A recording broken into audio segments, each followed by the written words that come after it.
Welcome to Talking Live. I'm Dr. Robi Ludwig, and I have Nancy Grace in the house. Reunited. And I'm so happy to be here, Robi. Were you just about to start singing Reunited? It feels so good. I was going to spare you my voice, but I feel like it's been such a long time. And for those of you in the audience who may remember, Nancy and I used to be on Court TV together.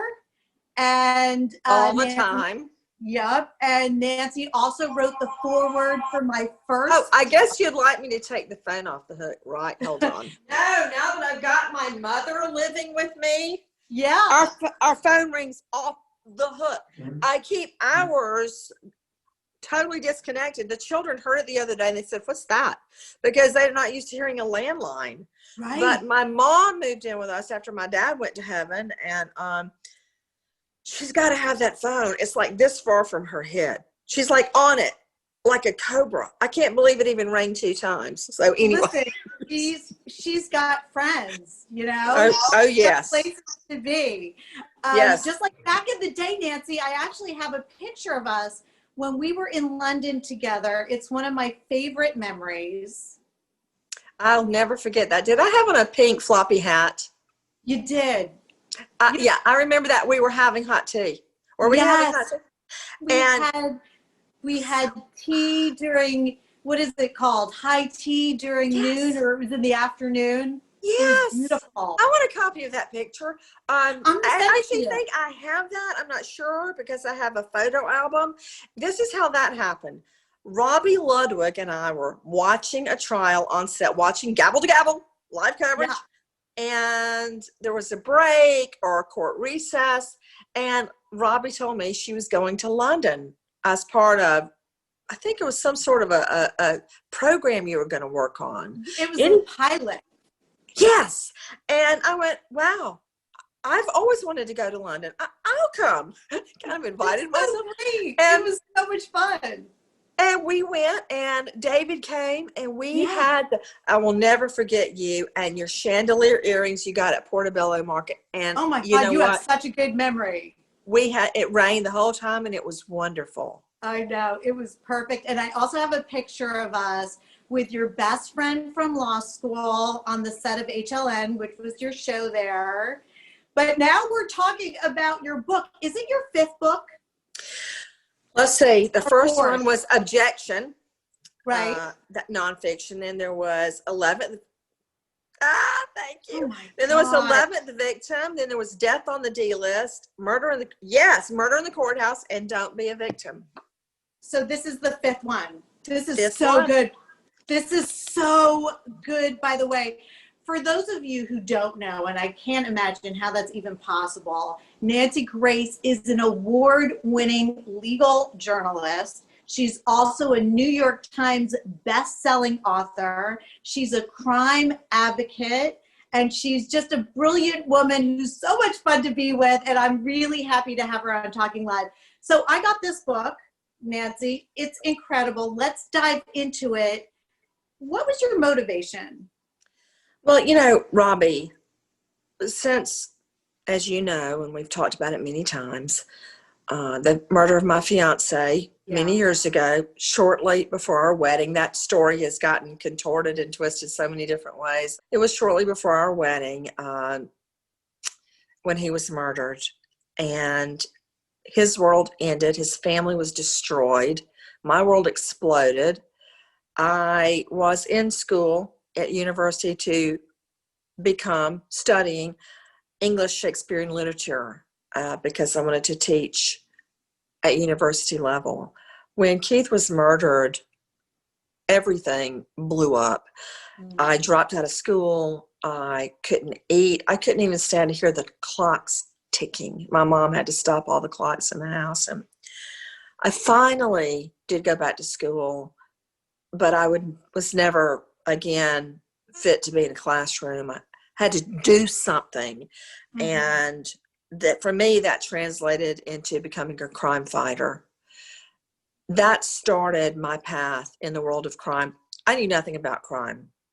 Maybe that's why I'm always still shocked about it, because I grew up in a world where there wasn't any crime, out in the middle of nowhere in middle Georgia on the end of a red dirt road.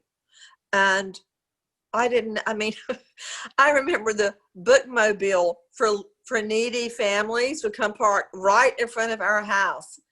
But I had no idea that we were poor.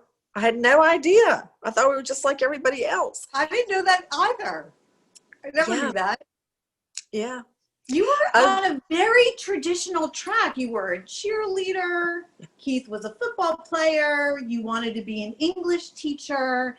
You know, you described so beautifully how this murder really changes a person's life and psyche, because it totally changed the direction of your life and who you became. It really did. And Robi, the ripple effects. Yeah. Because, as you know, it took me over 20, closer to 30 years before I could even consider remarriage. I would do everything I could think of to sabotage relationships. I mean, I just did not want that in my life. I couldn't care less. All I wanted to do was pick bad guys away. That was it. Yeah. And when I finally did marry David and try to have a family, because of all those years of grieving and refusing to be able mentally to move on, I nearly died because it was so late in life that I gave birth. My lungs were full of blood clots. Nobody even knew that. Lucy, forget about me, my baby girl almost died during childbirth because my age and all the complications. So it affects not only that, she lived, praise the Lord, as did John David and myself, but it affects the way I parent them, the way we live. That's what this book is about. Robi, I don't want people to live in fear. At this time, as you know, people feel so powerless. Nancy, I witnessed crimes in New York City that I never thought I would.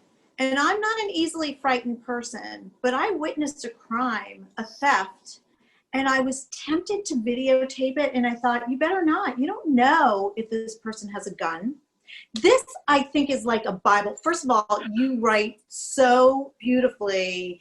Your personality really comes across. It's like I'm sitting across the table having lunch with you. That's what this felt like. And we have done that many times. And we've done it many times, so I do know what it feels like. I'm one of the lucky ones. But I'll just let you know, Robi Ludwig always orders the most expensive thing on the menu. But I will also tell you this, it's always about this big. It's like a little bitty tuna tartare or a little bitty mushroom. Just please. You just don't want to say how much. And I'm like sitting there with a whole plate of French fries watching Robi have a little I stole your French fries. Who's kidding who? This is like a Bible, though. And we are living in more fear now than probably when you wrote the book, because we feel the tension that's around us. And because of the pandemic, I think people are on edge and more desperate. And you go through like every situation imaginable: cruise ships, parties, school buses, parking lots. Is there one situation that's more dangerous than another? You know, it's interesting that you mentioned those particular topics, because again, this is not to scare people. This is to arm people that feel powerless, to arm them with facts and knowledge and empower them. I don't want anybody hiding out. There's a checklist. There's a checklist in here, just so people know. Yes. I don't want people hiding out in a bunker. I want you to feel powerful.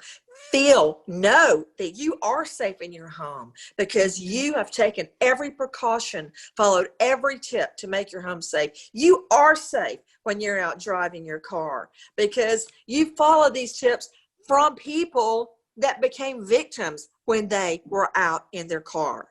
Every chapter in this book, Robi, is based on many, many cases that exemplify the advice.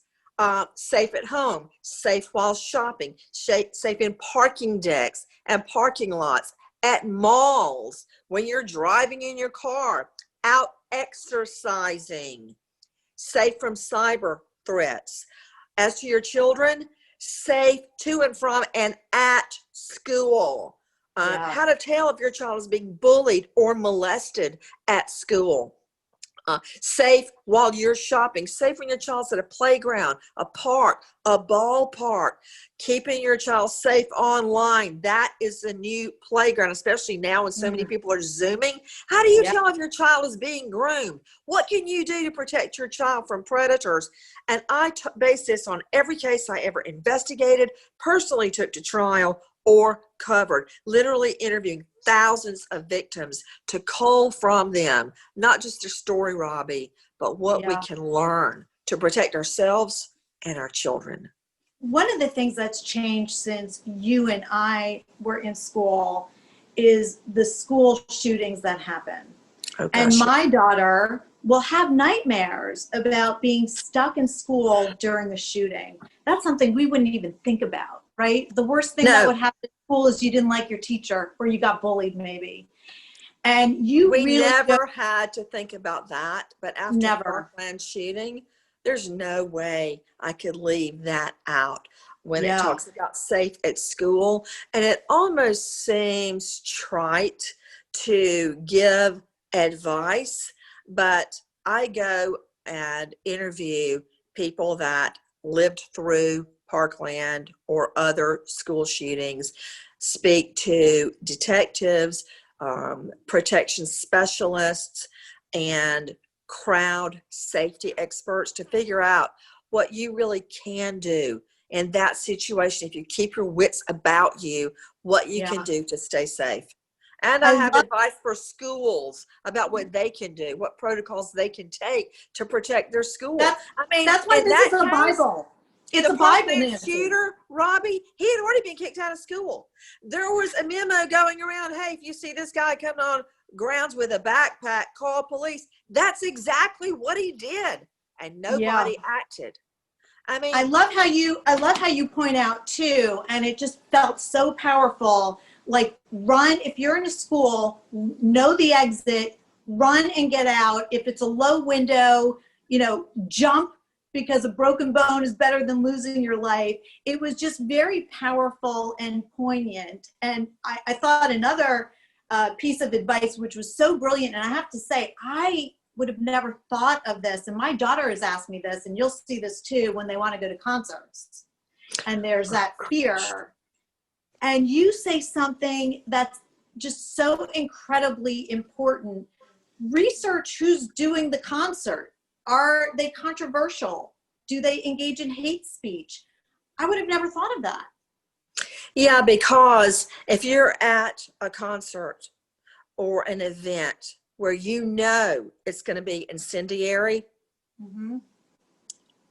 you've got to take a whole nother set of precautions. If you are hell-bent on going, then you have to take a whole nother set of precautions, because you are going into an arena where there's going to be a lot of conflict and a lot of anger.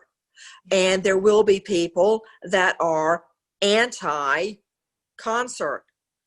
purpose, and they're going to be there, and there will be trouble. And then there you are in the middle of it. Do you remember the beautiful young girl that went to a Metallica concert? And she had had the tickets forever. She went with a group of friends. She got separated. She went to the bathroom, couldn't get back to her seat. They wouldn't let her back. She didn't take her ticket with her. So she had to wait outside the arena, and she ends up dead.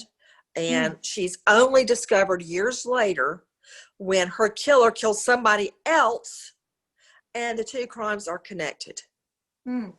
And from her story, her true life story, and I've spoken to her family, I began to piece together ideas about how to stay safe at concerts and live events, which are only more dangerous if they are incendiary. I wrote down some of the things that you mentioned. Guard what you're drinking. Know where the exit signs are. safety in numbers, be aware of your surroundings, go to a concert, research if there are targeted threats, have a portable charger, know what security guards are out there and who works And where they are. Where they are. And where your seat is. Like, she left without her ticket, couldn't get back into the arena and was stuck outside where she ended up getting kidnapped. I would have been the person that forgot my ticket. See, you wouldn't have. I would have. And and also keep on you. As you said, a charger. I got our whole family and my mom the other day. I didn't even know they existed. I happened to see them online. Robbie, they plug right into the bottom of your phone. Oh. I want to call it a Go charger. They're that big.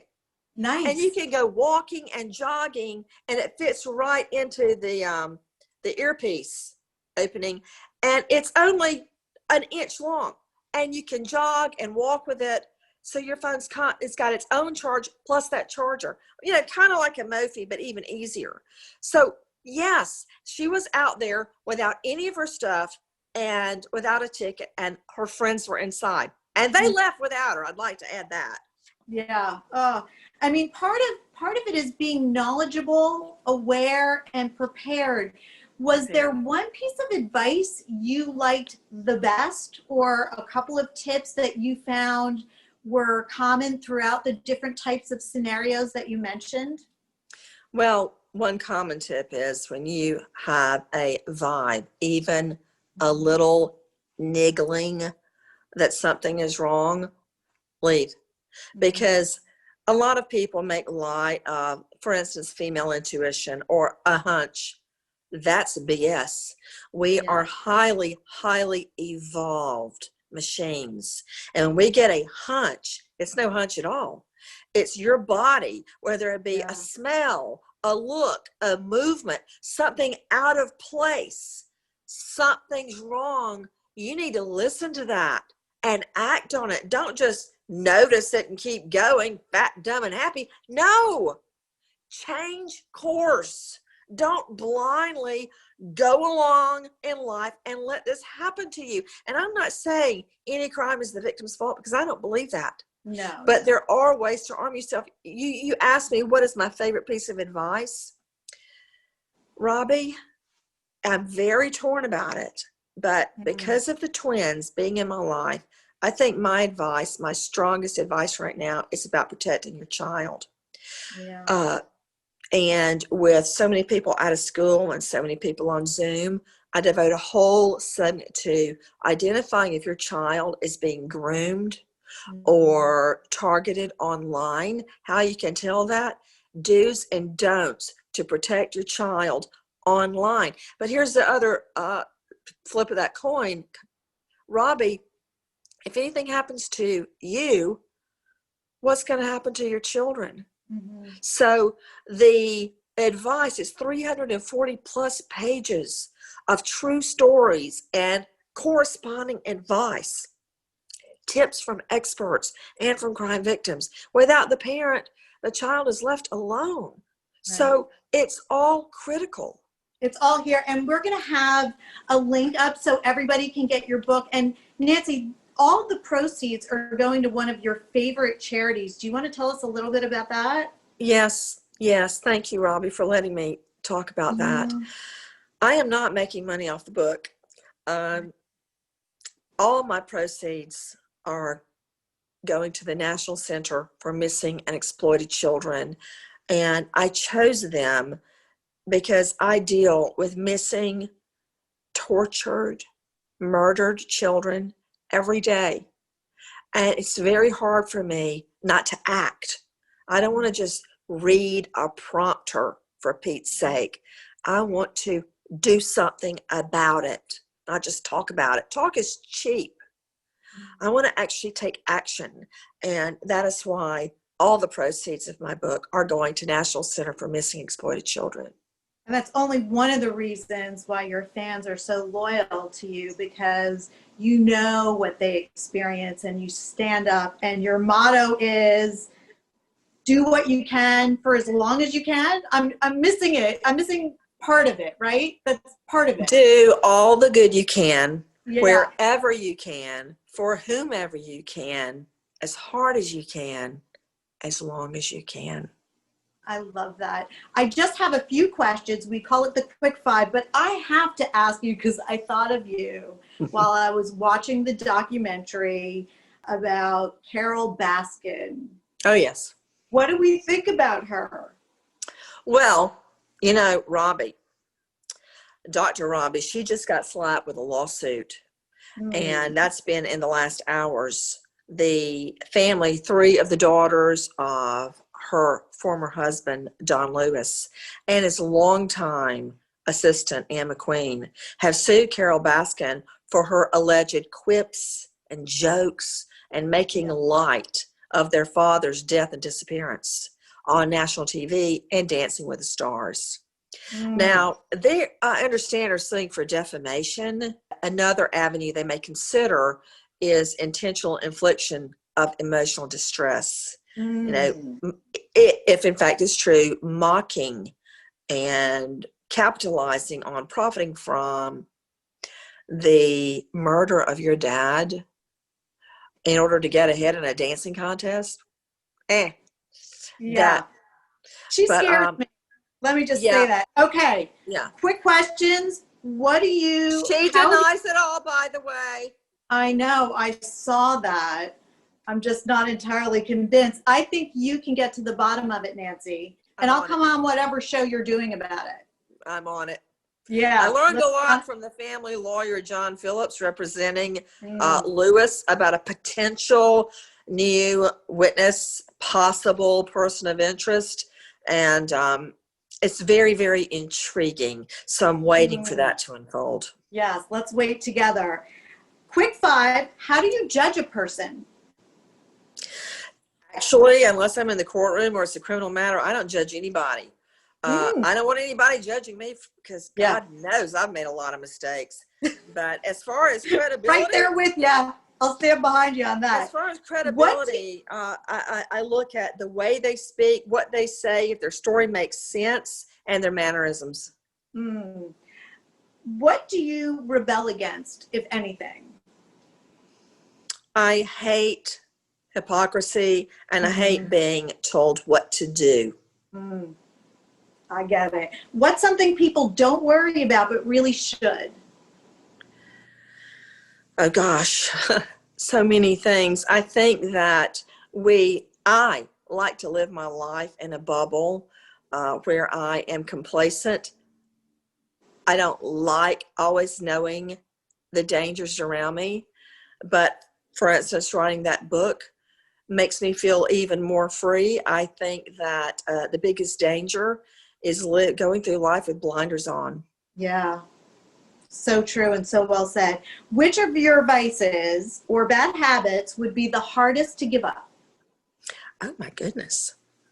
Well, I have to get up between 4 and 5 every morning, but the vice, I guess, would be BritBox.